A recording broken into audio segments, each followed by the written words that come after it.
I feel very proud to be an Indian, and I'm sure a lot of people feel. But corruption bothers me, and I'm sure you also spoke about it.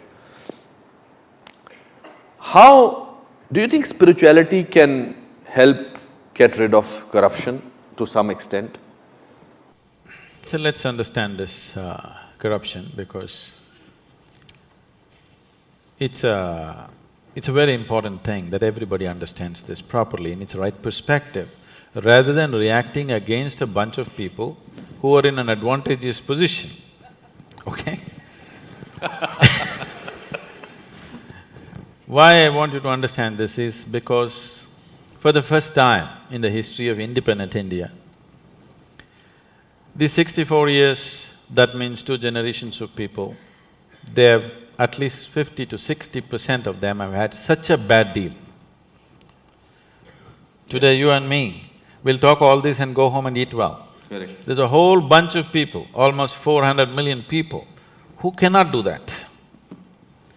So, if we handle the next 5 to 10 years right, we can change that. It's a tremendous possibility which is on our threshold.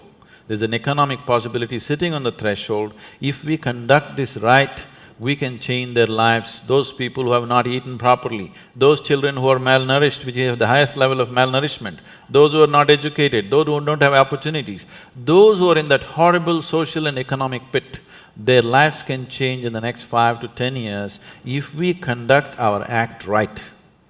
Every Indian should understand this. It is not just about economy means stock market, it is about hungry people who will have food on their plate. Economy does not mean stock market, economy does not mean foreign cars coming into India, economy does not mean you wear better clothes or this and that.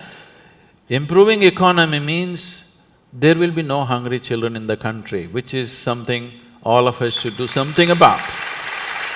And that possibility is being jeopardized. So, this possibility is being jeopardized by a handful of people, or it is wrong to say it's a handful of people, it's a nation full of corruption. Correct. Because how many people in Mumbai streets, if there is no policeman, will stop at the red light? I think only 10% will stop. So these 90% are corrupt people. If you make them the chief ministers and prime ministers, you know what they will do? So instead of just calling it by one bad word called corruption, we need to understand, we as a society are trying to move from a feudalistic way of managing our lives to a democratic way.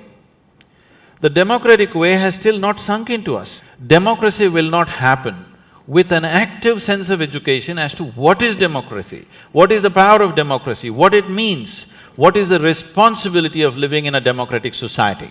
This has not been done. We just took democracy from the British and we think if they just put their vote and get their fingers dirty once in 5 years, everything is settled.